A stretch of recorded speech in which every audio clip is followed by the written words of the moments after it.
Assalamualaikum warahmatullahi wabarakatuh. Perkenalkan, nama saya Aprizal Wahyu Ngadianto. Saya berasal dari kelas 12 keagamaan. Di sini saya akan mempraktekkan ujian praktek ilmu hadis yang telah diinstruksikan oleh Pak Julisman selaku guru mata pelajaran ilmu hadis kepada Pak Julisman selaku sebagai pengawas dan guru mata pelajaran ilmu hadis. Selamat menyaksikan video singkat ujian praktek ilmu hadis yang akan saya sampaikan. Kelas ini soal pertama saya mengambil apakah yang dimaksud dengan sanad matan dan rawi dalam sebuah hadis. Baiklah, saya akan menjelaskannya satu persatu. Yang pertama, matan. Matan adalah akhir dan sanad dan inti dari hadis karena mengandung segala hal yang disandarkan kepada Nabi Muhammad. Nah, itu yang disebut dengan matan. Yang kedua ialah rawi. Rawi adalah seseorang yang menghimpun hadis Nabi ke dalam suatu kitab hadis setelah diambil hadis dari guru. Itu yang dimaksud dengan rawi. Yang tiga ialah sanad. Sanad adalah rentetan orang yang menghubungkan dari satu perawi hadis hingga sampai kepada Nabi Muhammad SAW. Jadi, rawi, matan, dan sanad merupakan bagian dari suatu hadis yang saling berkaitan antara satu dengan yang lainnya. Oke, yang kedua. Yang kedua ialah soal yang kedua, jelaskan 3 cara merubah suatu kemungkaran menurut hadis Rasulullah SAW. Rasulullah SAW sabda, "Siapa yang melihat kemungkaran di antara kalian, hendaklah ia mengubah dengan tangannya. Apabila tidak mampu, maka hendaklah ia mengubah dengan lisannya. Jika tidak mampu, hendaklah ia mengubah dengan hatinya." Itu adalah selemah-lemah iman.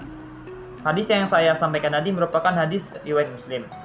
Hadis tersebut cukup populer di kalangan umat Islam. Kedudukannya juga sahih. Ia menjadi dalil dan panduan umat terkait dengan urgensi dan prosedur mengubah kemungkaran. Di antara pelajaran yang bisa diambil dari hadis di atas adalah sebagai berikut. Bapak, yang pertama ialah ukuran keimanan. Seseorang ternyata tidak hanya dilihat dari ibadahnya, salatnya, puasanya, hajinya, dan seterusnya. Akan tetapi juga dilihat dari sikapnya ketika melihat dan merespon kemungkaran. Saat melihat kemungkaran, seorang mukmin tidak boleh diam, mengabaikannya apalagi sampai ridho dan mendukung. Namun, ia harus menunjukkan pembelaan dan loyalitasnya kepada Allah dengan berusaha mengubah kemungkaran tersebut. Itulah ciri dari mukmin sejati. Allah berfirman, "Kalian adalah umat terbaik yang dikeluarkan untuk manusia. Kalian menyuruh kepada kebaikan dan mencegah dari kemungkaran." Quran surah Al-Imran ayat 110. Yang kedua, Nabi SAW menyebut kemungkaran dalam bentuk nakirah atau kita bisa mengidentifikasinya. Apa maknanya? Maknanya, kemungkaran yang dimaksud berlaku umum, berlaku pada semua jenis kemungkaran, berlaku pada semua tindakan yang dilarang oleh Allah Subhanahu wa taala dan Rasulullah SAW. Dengan demikian, ia tidak hanya terbatas pada urusan akidah, ibadah, mahdah, dan seterusnya. Oke Pak, baiklah yang ketiga.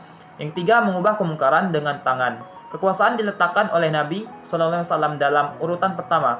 Pasalnya, kekuasaan itulah yang memiliki peran efektif dan strategis dalam mengubah kemungkaran.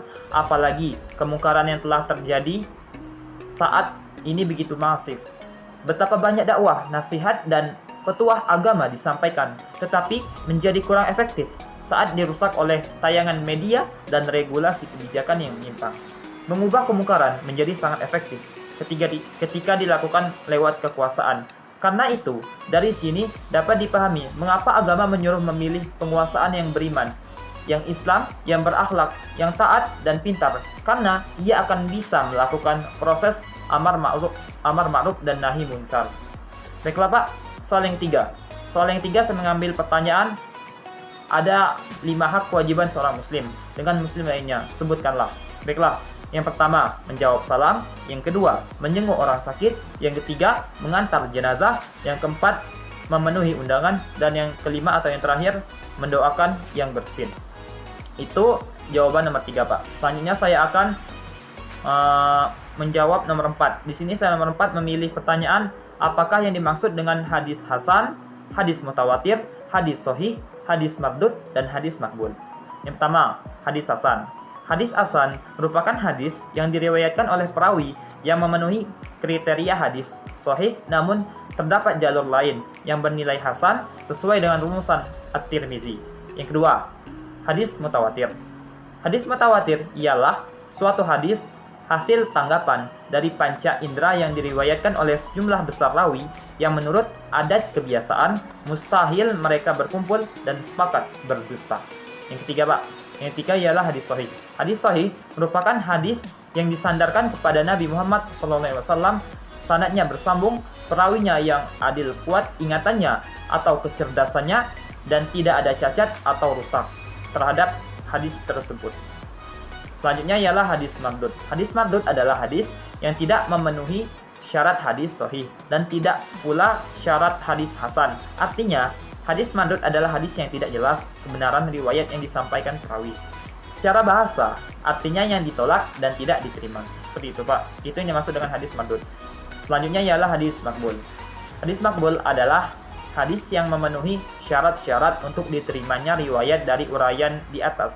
Dapat kita pahami, Pak, bahwa hadis adalah hadis yang tidak terpenuhi syaratnya, baik itu terjadi pada sanadnya atau pada matanya. Nah, jadi seperti itu, Pak, penjelasan kelima hadis yang telah saya sampaikan tadi pada nomor 4. Oke, selanjutnya saya akan menyampaikan isi jawaban dari pertanyaan nomor 5. Di sini saya memilih pertanyaan yang berbunyi, yang nomor 5, Pak. Sebutkanlah 5 orang dari sahabat Nabi yang banyak meriwayatkan hadis. Yang pertama, Abi Hurairah. Yang kedua ialah Abdullah bin Umar.